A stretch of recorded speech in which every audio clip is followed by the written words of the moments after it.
जय माता दी। या देवी सर्वभूतेषु मां कालरात्रिरूपिणी संस्थिता नमस्तस्यै नमस्तस्यै नमस्तस्यै नमो नमः। इसका अर्थ है, हे माँ सर्वत्र विराजमान और कालरात्रि के रूप में प्रसिद्ध अम्बे, आपको मेरा बारंबार प्रणाम है। यहाँ मैं आपको बारंबार प्रणाम करती हूँ। हे माँ, मुझे आप पाप से मुक्ति प्रदान करें। माँ कालरात्रि का आराधना मंत्र है ओम ऐं ह्रीं क्रीं कालरात्रे नमः। ओम ऐं ह्रीं क्रीं कालरात्रे नमः। नवरात्रि के 7वें दिन माता के 7वें स्वरूप माँ कालरात्रि की पूजा करने का विधान है। माँ कालरात्रि का स्वरूप देखने में अत्यंत भयानक है, लेकिन यह सदैव शुभ फल ही देने वाली है। इसी कारण इनका एक नाम शुभकारी भी है। अतः इनसे भक्तों को किसी भी प्रकार भयभीत अथवा आतंकित होने की आवश्यकता नहीं होती है। माँ कालरात्रि दुष्टों का विनाश करने वाली हैं। दानव, दैत्य, राक्षस, भूत, प्रेत आदि इनके स्मरण मात्र से ही भयभीत होकर भाग जाते हैं। ये ग्रह बाधाओं को भी दूर करने वाली हैं। इनके उपासकों को अग्नि भय, जल भय, जंतु भय, शत्रु भय, रात्रि भय आदि कभी नहीं होते। इनकी कृपा से वह सर्वथा भय मुक्त हो जाते हैं। माँ कालरात्रि के स्वरूप विग्रह को अपने हृदय में अवस्थित करके मनुष्य को एकनिष्ठ भाव से उपासना करनी चाहिए। यम, नियम, संयम का उसे पूर्ण पालन करना चाहिए। मन, वचन, काया की पवित्रता रखनी चाहिए।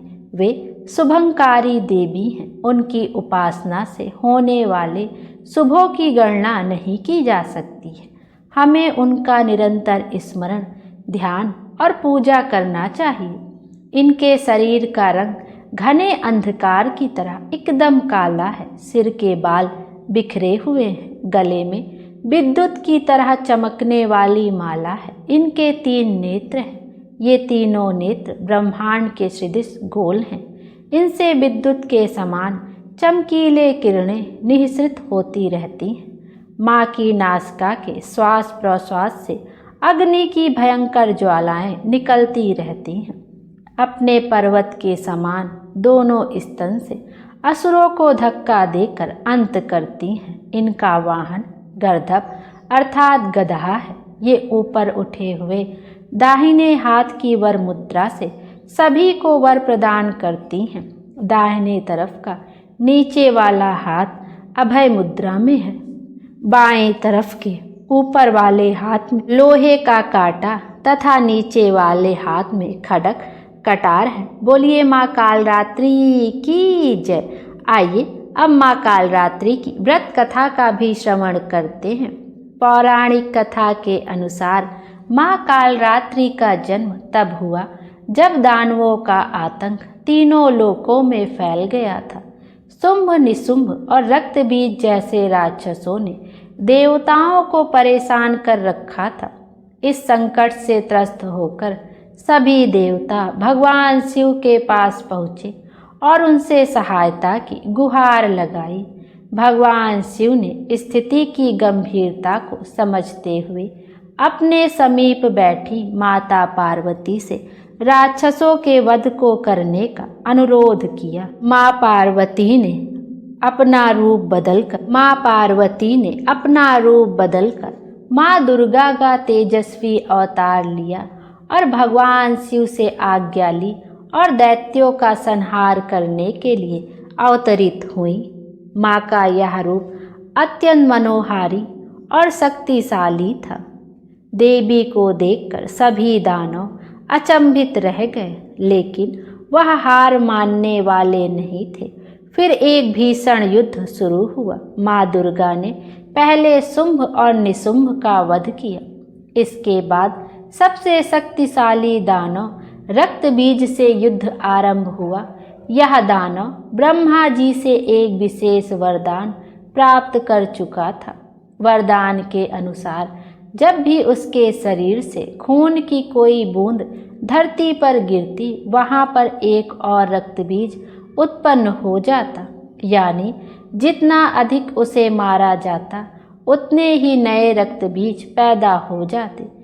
जब माँ दुर्गा ने रक्त बीज पर प्रहार किया तो उसकी रक्त बूंदों से धरती पर अनगिनत रक्त बीज पैदा हो गए। यह देखकर देवी चिंतित हुई और तभी उन्होंने अपने भीतर की प्रचंड शक्ति को जागृत किया। तभी उनके शरीर से एक अग्नि स्वरूप भयंकर और रौद्र रूप प्रकट हुआ, और जो रूप प्रकट हुआ था वह था माँ कालरात्रि का। माँ कालरात्रि ने युद्ध में प्रवेश करते ही अपनी प्रचंड शक्ति का प्रदर्शन किया। जैसे ही रक्त बीज को उन्होंने घायल किया और उसके शरीर से रक्त बहा, माँ कालरात्रि ने वह रक्त पी लिया जिससे कोई नया रक्त बीज उत्पन्न ना हो सके। इस प्रकार उन्होंने अंततः रक्त बीज का संहार कर पूरे ब्रह्मांड को उस राक्षसी असुर शक्ति से मुक्त कर दिया। बोलिए माँ कालरात्रि की जय। माँ कालरात्रि को लाल रंग के पुष्प बहुत ही प्रिय हैं। माँ कालरात्रि को लाल रंग के पुष्प चढ़ाने से माँ कालरात्रि की विशेष कृपा प्राप्त होती है।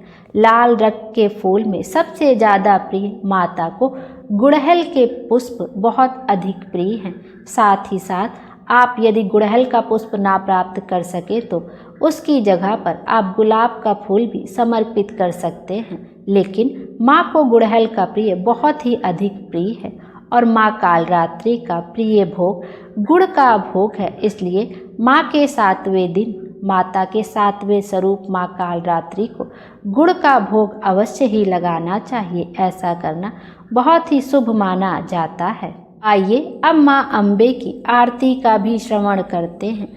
अम्बे तुम हो जगदम्बे काली, जय दुर्गे खप्पर वाली, तेरे ही गुण गावे भारती ओ मैया, हम सब उतारे तेरी आरती। तेरे जगत के भक्त जनों पर भीड़ पड़ी है माता मैया, भीड़ पड़ी है भारी। दानव दल पर टूट पड़ो माँ, दानव दल पर टूट पड़ो माँ, करके सिंह सवारी, 100 सिंहों से बलशाली, अष्टभुजाओं वाली, दुष्टों को तू ही ललकारती ओ मैया, हम सब उतारे तेरी आरती।